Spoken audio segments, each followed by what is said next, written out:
Nestled along the Brisbane River in Australia, Kurilpa Park emerges as a hidden gem in the Australian urban landscape.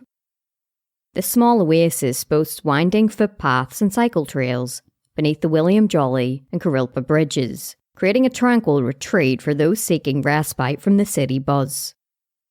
A mere stroll from the park leads to the Gallery of Modern Art and the heart of the city's central business district, making Kurilpa Park a convenient gateway to cultural and urban adventures. The Green Haven features a lone gas barbecue, a sprinkling of poinsettias, and a picnic shelter, providing a modest yet charming spot for relaxation. Since it's surrounded by several bridges, the park shares its space with diverse homeless communities.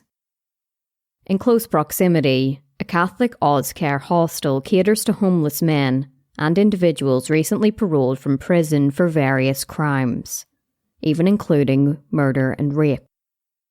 The 3-level brick building offers a refuge for men with nowhere else to go, and is set back from a busy Pale Street corner, just next to St. Mary's Catholic Church.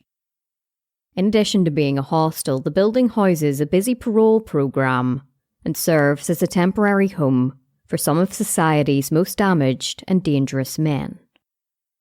As one officer commented, "Murderers, rapists and paedophiles get paroled to Ozcare, and not many people know about it." While the park, which is adorned with CCTV surveillance, welcomes the public during daylight, it undergoes a subtle transformation as night falls. Since Ozcare has a 9 p.m. curfew, on most nights there are a handful of men that miss that curfew and are forced to sleep outside. At night, the benches in Kurilpa Park become resting grounds for the drunk and homeless, casting an air of unease for women navigating its paths after dark.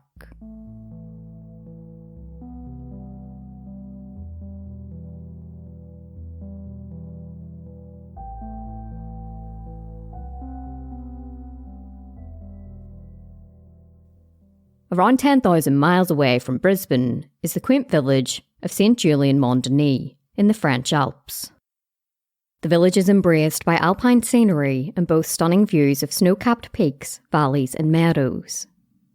The small village was where Sophie Collombet was born to parents, Corinne and Guy, in the year of 1993. Sophie was the youngest of 3 siblings, with 2 older brothers, Lionel and Guillaume, and their familial bonds were strong. Sophie was driven to explore the world and learn languages on the go, which prompted her to embark on her journey early on. After visiting Denmark and Germany, in February of 2013, Sophie and her boyfriend Boris Foster set their sights on Brisbane, Australia. Their intention was not merely to travel, but to live and study in a country boasting a 14 billion plus overseas education industry, with around 500,000 international students.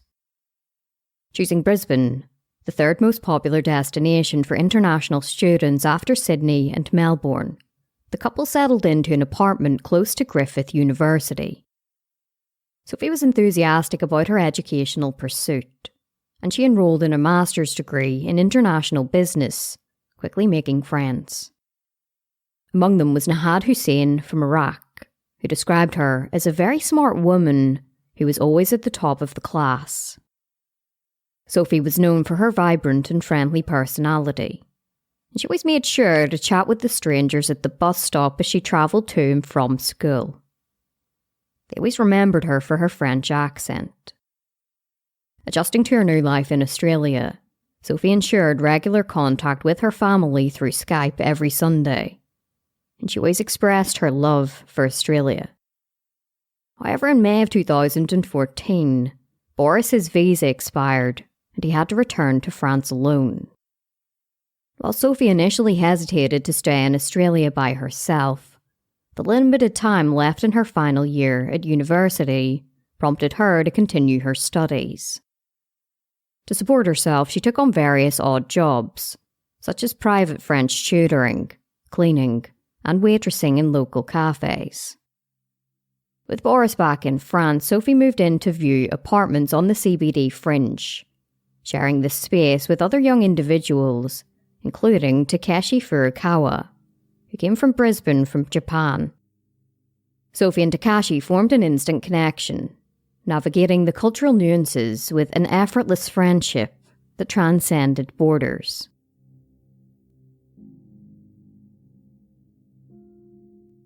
On the night of the 27th of March 2014, a storm swept through the city of Brisbane, prompting its residents to seek refuge from the relentless downpour. The city was unnaturally quiet, but in the early morning hours the heavy rain began to dissipate, and Kurilpa Park returned to its normal hum of life. The homeless population emerged from their makeshift shelters underneath bridges and various hideouts, and made their way to the familiar park. Some of them noticed a homeless woman lying on a bench within the band rotunda, in a state of vulnerability. She was cloaked from chest to thigh with pieces of newspaper, seemingly braving the elements in an effort to stay warm and sheltered. Such sights were unfortunately not uncommon in the park that often served as a refuge for those facing the harsh realities of life. At about 6 a.m, a homeless man approached the rotunda, hoping to claim a spot on the bench. However, the stillness of the woman asleep on the bench caught his attention. Upon closer inspection, he could see that she was completely motionless. Concerned, the man made a futile attempt to awaken her, but the woman wouldn't rouse. It was in this moment that he noticed that there was blood matted in her hair. The man then frantically shook the woman and felt for a pulse, only to discover that the woman was dead. The man immediately made contact with police, who arrived in a matter of minutes and cordoned off the area. The young woman was officially pronounced dead at the scene, and her body was then transported to the medical examiner's office. The pathologist found that a single, devastating blow to her head had fractured her skull, eventually causing her death. However, this wasn't the only horror that the young woman had sustained. She had been brutally assaulted, leaving her with black eyes, bruises across her hands, feet, and elbows. Before being killed, the young woman had also been raped. The medical examiner reconstructed the sequence of events, surmising that the woman had been attacked, dragged across the ground, repeatedly struck on the head, and then raped. Following this, she was carefully arranged on the bench and covered with newspapers, in an effort to conceal the crime. The pathologist determined that the young woman had remained alive for several hours after the assault. Her vulnerable state had been dismissed by passer-by, who mistook her for a sleeping homeless person. Naked except for some jewellery, the victim carried no form of identification. Fingerprints yielded no matches in the national database, leading detectives in a quest to identify her. Turning to social media, detectives posted a photograph of the distinctive jewellery that she was wearing. Meanwhile, thousands of miles away in France, Boris grew increasingly uneasy about the unexplained silence from his girlfriend, Sophie Collombet. As he signed into social media that evening, he saw the Brisbane police appeal online and recognised the jewellery immediately as belonging to Sophie.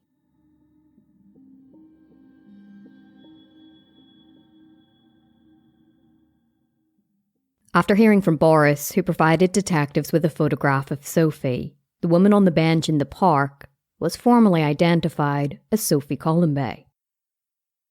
The inquiry into her murder swiftly commenced, with detectives eager to retrace her final movements. Her roommate Takeshi told detectives he had last seen her on Thursday morning, the day before her body was discovered in the park. Takeshi had been returning home from the night shift when he encountered Sophie smoking on the balcony. They exchanged morning greetings before he retired to bed while Sophie got ready for a busy day ahead at university. Detectives initiated a thorough examination of local CCTV footage, revealing Sophie leaving her apartment at around 8:30 a.m. on the 27th of March. She traversed Go-Between Bridge, a multi-use toll bridge connecting South Brisbane to the Milton area, en route to Griffith University for a full day of classes. Sophie safely reached the university and attended classes that extended until 8:30 p.m. Leaving the campus with a friend, they found themselves caught in a downpour, prompting them to share an umbrella. Despite her friend's offer of a lift, Sophie declined, opting to catch the bus in the heavy rain. The streets were emptier than usual that night due to people seeking refuge from the downpour. The bus dropped Sophie off at South Bank Cultural Forecourt on Melbourne Street. From here, she walked towards Kurilpa Bridge, through Kurilpa Park, passing landmarks such as Queensland Art Gallery, the State Library of Queensland, and the Gallery of Modern Art. By around 9 p.m, Sophie would have reached the Riverside Boardwalk, typically vibrant but that night, unusually hushed amid the rain-soaked city. Her route would have continued across Kurilpa Bridge, leading her to her apartment. Her route would have continued across Kurilpa Bridge, leading her to her apartment on Quay Street, just on the edge of the CBD, a journey that was familiar to Sophie. The boardwalk was considered open and secure, at least compared to the alternative routes through industrial back streets or isolated paths, so it was a preferred choice for her.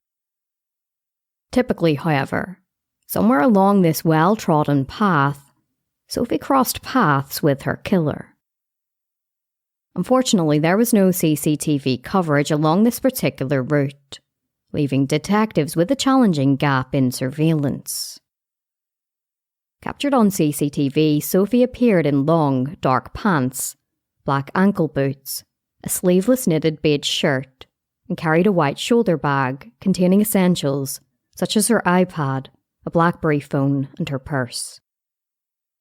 An umbrella shielded her from the elements. However, when Sophie's body was discovered, these personal items were noticeably absent. Detectives appealed to the public to be vigilant, urging anyone who may have seen Sophie on the night of her murder to come forward, or if they saw her belongings anywhere. In an effort to unearth clues, police divers navigated through the nearby river, discovering a black umbrella roughly 1 kilometre away from the crime scene. However, they weren't exactly sure whether it belonged to Sophie or not. The search expanded, with detectives meticulously combing through the park, inspecting bins and bushes, yet Sophie's possessions remained elusive.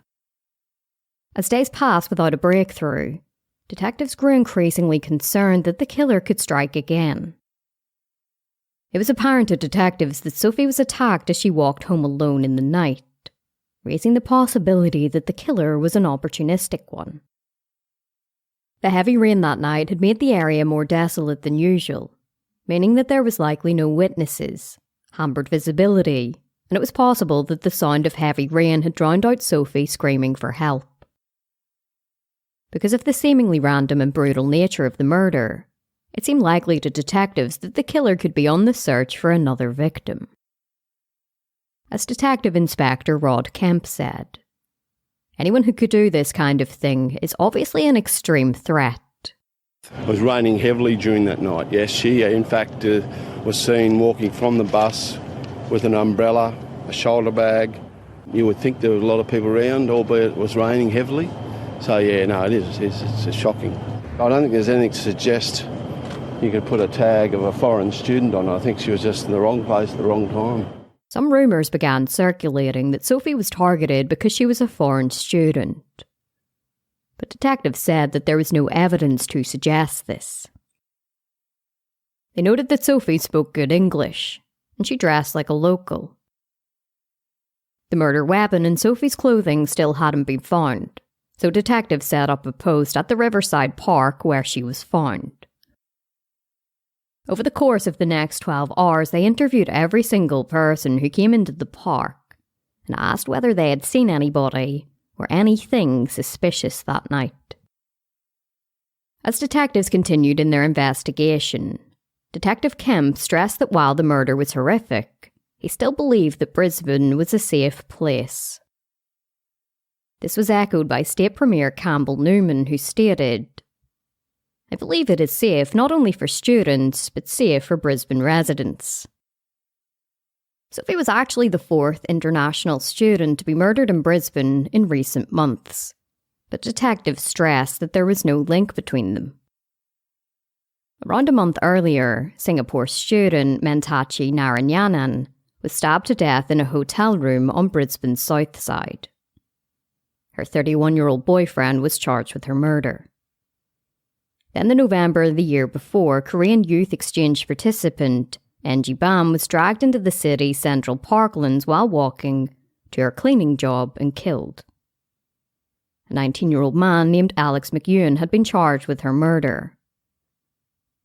Then in December, South Korean student Min Tae Kim was discovered dead in a shallow grave. He had been killed by a man named Sang Hyung Wang after posting on Gumtree seeking somebody who could give him a good exchange rate to send money back home. Sophie's family opted out of flying over from France, saying that their grief was still too raw to see where their daughter had been killed. However, her brother, Guilam, posted a tribute on social media, writing, "In every corner of the sky, in every drop of water in each iceberg, in each lake or river, in each flower, the blue of your eyes will still be with us."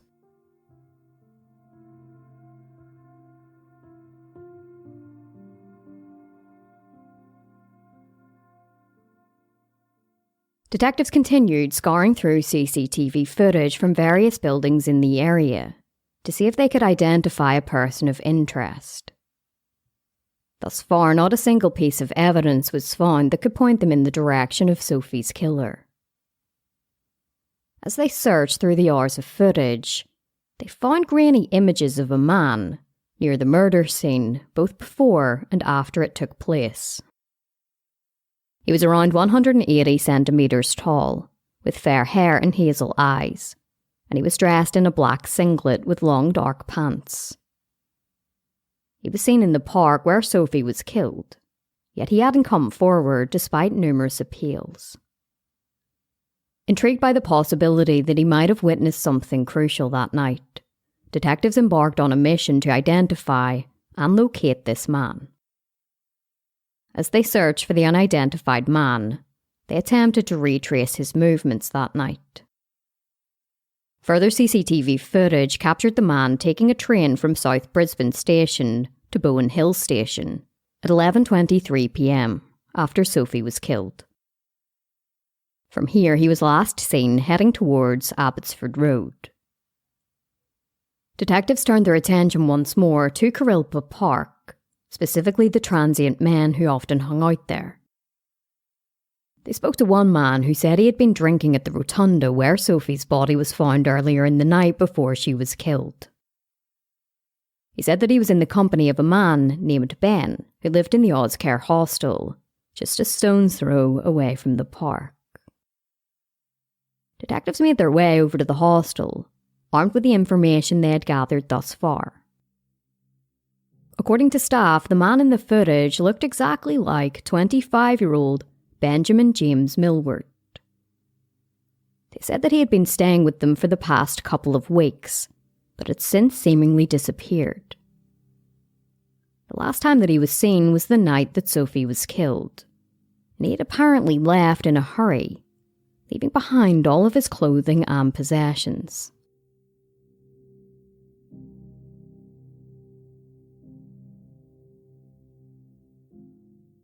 Detectives now had a name, but despite their best efforts to track Millward down, they couldn't find him. On the 4th of April, detectives announced to the public that they were searching for Millward. Is he a suspect? We don't know his involvement in the matter at this stage. As I say, whether he's a witness or has some further involvement, we're not sure at this point in time what his actual involvement is. Inspector, just for the record, can you spell his name out for us? Yes, it's Benjamin. Normal spelling of Benjamin. James Millward, Milward. As I said, he's 25 years of age. He is known to frequent the South Bank Kurilpa area, and his current whereabouts are unknown to police. Is he a homeless person, or how would you describe his status in the community? Our understanding is he isn't a homeless person, I wouldn't say at this stage. Certainly itinerant, and as I said, at the moment we don't know of a fixed place of abode for this person. They released a photograph of him, along with a description, mentioning a dragon tattoo that he had across the left side of his chest. At the time of Sophie's murder, Millward was homeless and was known to frequent Kurilpa Park. He had worked for 9 years in hospitality and as a labourer, but for the past year or so, he had struggled with drug addiction and alcohol dependency. In the weeks leading up to Sophie's murder, Millward had been living in Ozcare Hostel, and he was already well known to police. Having been released from prison in December of 2012 after serving time for a severe assault, he found himself back behind bars due to a parole violation. He was released once more in July of 2013. Millward's criminal record included convictions for various offences, such as theft and causing public disturbances, reflecting a pattern of involvement in drugs and robbery. As the search for Millward continued, detectives made contact with other people living in the men's hostel. They spoke with a man named Lane Smith, who had crossed paths with Millward while living at the hostel. He told detectives that in the hours before Sophie was killed, Millward was high and drunk. He said that in the morning, he and Millward went to the apartment of David Nelson, a mutual acquaintance, where Millward injected a shot of crystal methamphetamine. After injecting the drug, Millward told Lane that he hadn't taken it in a long time, but when he had used it in the past, it had caused him a problem. However, Millward didn't elaborate on what this problem was. Sometime later, the two men left and went to a nearby hotel where Millward drank beer and played table tennis. From here, the two men returned to David's home, where the three of them shared a 750ml bottle of Jim Beam and 2 bottles of wine. Then, sometime after 5 p.m, Millward made his way to Kurilpa Park, where he bumped into another hostel resident, Justin Christopher Wood. According to Justin, they sat on the rotunda for a while, where Millward injected some more crystal methamphetamine. Justin said that he returned to the hostel, leaving Millward at the park alone. According to Lane, he didn't see Millward again until around 11 p.m, when he appeared outside the hostel in an energetic demeanour. It was pouring with rain, but Millward was only wearing a singlet and cargo pants. He couldn't get into the hostel for the night because it had a 9 p.m. lockout. Lane told Millward that he would go to another hostel to get him some warm clothing, but when he returned, Millward was gone. Despite Millward's troubled past and potential involvement in Sophie's murder, once he was identified in the media, several people who knew him came to his defence. Gary Goodsell, who had known him for years, commented, "Coming from someone who has spent time with him and had sleepovers, he just wouldn't come across as a guy who would hurt anyone. I've seen him in fights. He was always the one to walk away." Detectives urged the public to reach out immediately if they had seen Millward, and told them not to approach him if he was spotted. Detective Kemp announced, "He was believed to have been at the scene around the time we believe Sophie was killed. We ask people if they know this person, not to approach him." However, Detective Kemp stressed that Millward wasn't a suspect in Sophie's murder, just a person of interest, possibly even a witness to the murder. But the days continued to pass and Millward failed to surface, adding to the cloud of suspicion he was already under. Detectives thought that if he were innocent, he would have handed himself in. They spoke with Millward's family, who said that they hadn't seen or heard from him since the night Sophie was killed.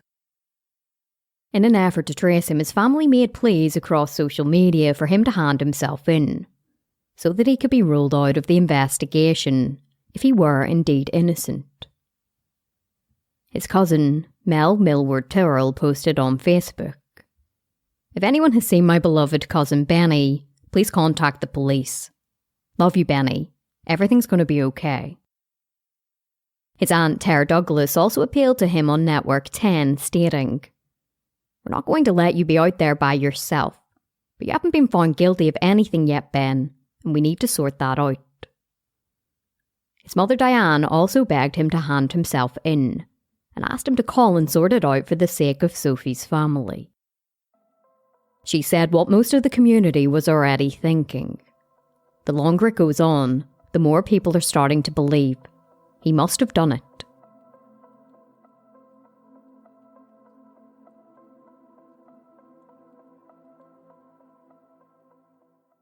As the search for Millward continued, a makeshift memorial began to take shape at the rotunda where Sophie's body was discovered. People from all across the city left behind flowers and cards of condolences. One particularly poignant one read, "I'm sorry your life was lost in our city. I hope you're at peace now." Meanwhile, women in the area began to speak publicly about the dangers along the riverside boardwalk where Sophie was attacked. A woman who lived in the same apartment complex as Sophie wrote to the Courier Mail about how the area was often swarming with drunk men and homeless people.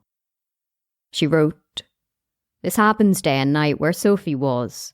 I have never seen any police or security of any kind in that area." According to the woman, she had been accosted and yelled at by men as she walked home during the day. She spoke about one particularly frightening experience as she walked along the route at night, writing, "I constantly checked to see if I was being followed, and actually ran over the bridge home." Griffith University Women's Association announced that they were planning a vigil in Sophie's honour. Spokeswoman Stephanie Kamerick stated, "It was something important to organise, to stand together to mourn her life and stand up against violence against women." As the search for Millward pressed on, detectives Lindsay Schubert and Stephen Voigt were heading along Harbour Drive at Coffs Harbour, around 400 kilometres away from Brisbane. It was around 3 p.m. on the 8th of April when they spotted a man in the distance that looked eerily familiar. As they drew closer, they could see that it was Benjamin Millward. They approached the man and asked, "Are you Ben?" Expecting the man to deny that he was, they were surprised when he responded, Yeah, you got me. Was it the internet?" Millward was arrested and transported to jail, while Queensland police applied to have him extradited, an application that was immediately approved. Millward's DNA and fingerprints were taken, and his DNA came back as a match to the DNA that was found underneath Sophie's fingernails. It was found to be 1.1 million times more likely to have come from Millward than anybody else. The next day, Millward appeared in a packed Brisbane courtroom, where he was charged with murder, rape, deprivation of liberty, and robbery. Magistrate Anne Thacker adjourned his case until the 19th of May. Outside of court, his defence attorney Michael Bosher spoke on behalf of his family, telling the community, "He's distressed, given the circumstances he finds himself in, but otherwise, in relatively good health and spirits." The day after Millward was charged, a gathering of hundreds assembled to march through Brisbane towards the park where Sophie was killed. The haunting melody of bagpipes wafted over the Brisbane River, resonating from the impromptu memorial, which was now graced with a French flag, and photographs of Sophie. At the memorial site, Rosalind Trott, a family friend, delivered a eulogy crafted by Sophie's family. With a visible struggle to contain her emotions, Rosalind expressed, "O little one, you feared nothing. Be you our daughter, our sister, our love or our friend, you exist in every blink of the eye, in every flower, in every break of dawn." Renee Harper, a local resident, shared that she had traversed the same path as Sophie that same night. Addressing the crowd, she urged the community to stand united against violence, asserting, "We don't want the animals to win." On the 17th of April, Sophie was laid to rest in her hometown. Over 1,200 villagers turned out to bid her one final farewell. It was the most substantial funeral procession since the passing of a Reverend Mayor 7 years prior in the tranquil village of St. Julien-Mont-Denis. Meanwhile, back in Brisbane, community concern manifested in the form of a petition directed at the Brisbane City Council, urging various alterations to the park where Sophie was killed. A focal point of the proposed changes involved relocating the rotunda, now transformed into a shrine for Sophie, closer to the main pathway. The rationale behind this plea was rooted in the fact that the current position was obscured from the cyclist pathway, prompting safety concerns within the community. Responding to these collective voices, a decision was reached to establish a lasting memorial for Sophie beneath the sheltering branches of a fig tree within the park. Crafted by her family, the memorial stone featured a scenic representation of the French mountain town she hailed from, accompanied by the image of a butterfly. In a touching anecdote, Sophie's brother, William, shared that a few days after her murder, he encountered a butterfly. Seeking solace, he extended his hand, and to his amazement, the butterfly landed and remained there for several minutes. This moment inspired the design of the memorial, creating a lasting tribute to Sophie's memory in the heart of the park she once frequented. Then in July of 2015, Millward appeared in court for his committal hearing. His two old friends, Lane and Justin, testified about him drinking and injecting crystal methamphetamine the day that Sophie was killed. According to the prosecution, when Millward appeared outside the hostel later that night in an energetic mood, it was because he had just brutally raped and attacked Sophie. As the hearing winded down, Millward rose from his seat and addressed Lane and Justin, telling them, "I'm sorry for putting you in this situation." The judge ultimately ruled that there was enough evidence against Millward to have him stand trial for Sophie's murder.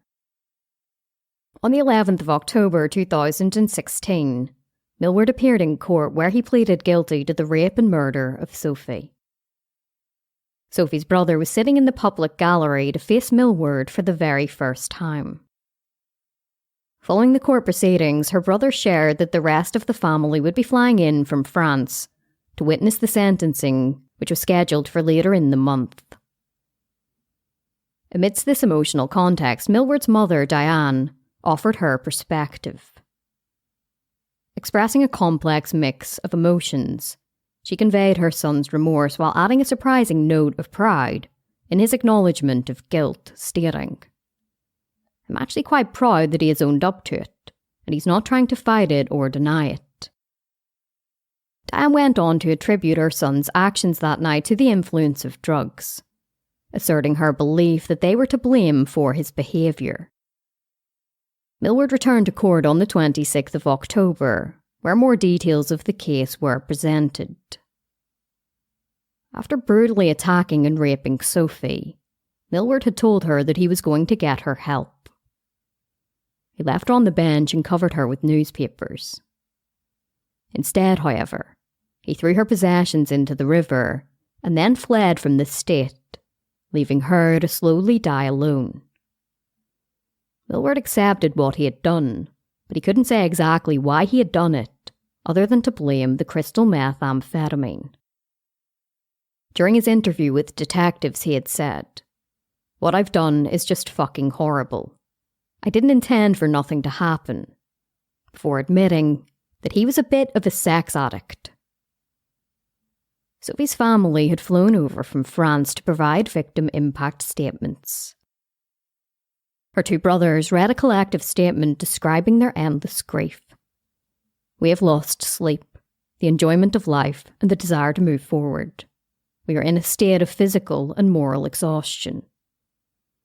They said that the entire family felt constant pain because there was always something that reminded them of Sophie.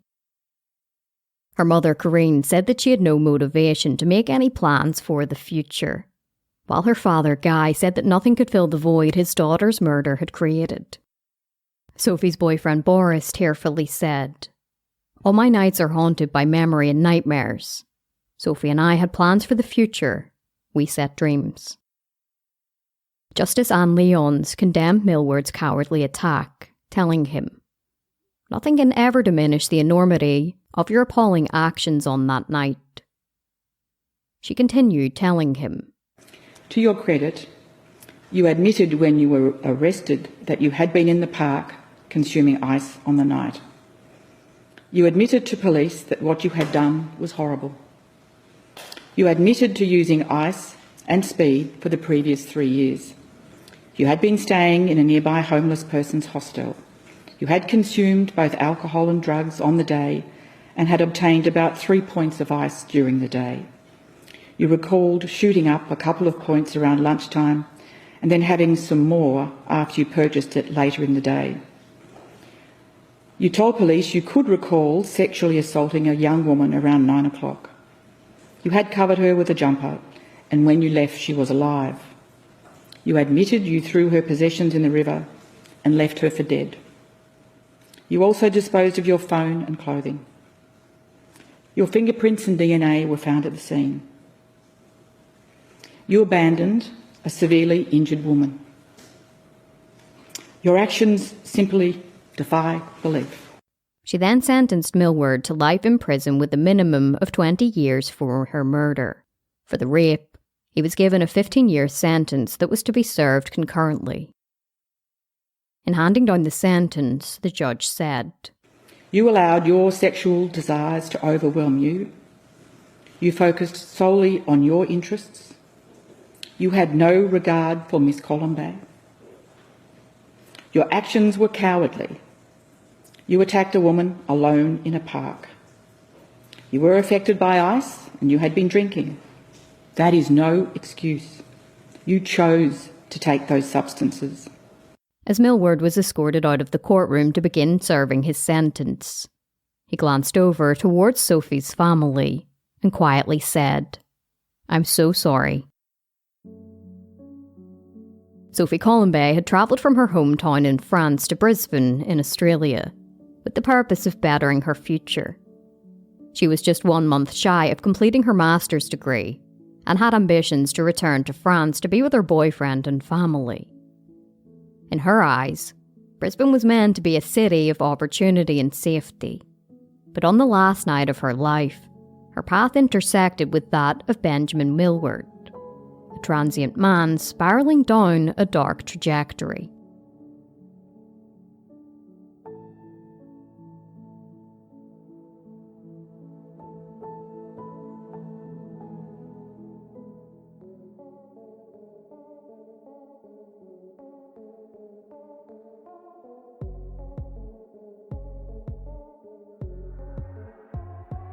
Well, besties, that is it for this episode of Morbidology. As always, thank you so much for listening, and I'd like to say a massive thank you to my newest supporter up on Patreon, Kathy. You can join Morbidology on Patreon for as little as $1 a month. I upload ad-free and early release episodes, bonus episodes, behind the scenes, and I also send out a thank you note along with some exclusive merch. Patreon really helps independent shows continue, and as a one-woman show, I genuinely do appreciate the support. I've just finished up writing my next true crime book, and I'll give you guys more details when that's available to pre-order. If you haven't had the chance to pick up a copy of my latest true crime book, Killer's Cod, that came out last year, then please do check it out. It's available on Amazon and in all good bookstores, as well as some supermarkets including Walmart and Target. If you'd like to support the show in another way, please consider leaving me a rating on Apple Podcasts or Spotify. Ratings and reviews are a super easy way to support a show that you like, and I genuinely do appreciate the feedback. Remember to check us out at Morbidology.com for more information about this episode and to read some true crime articles. Until next time, take care of yourselves, stay safe, and have an amazing week.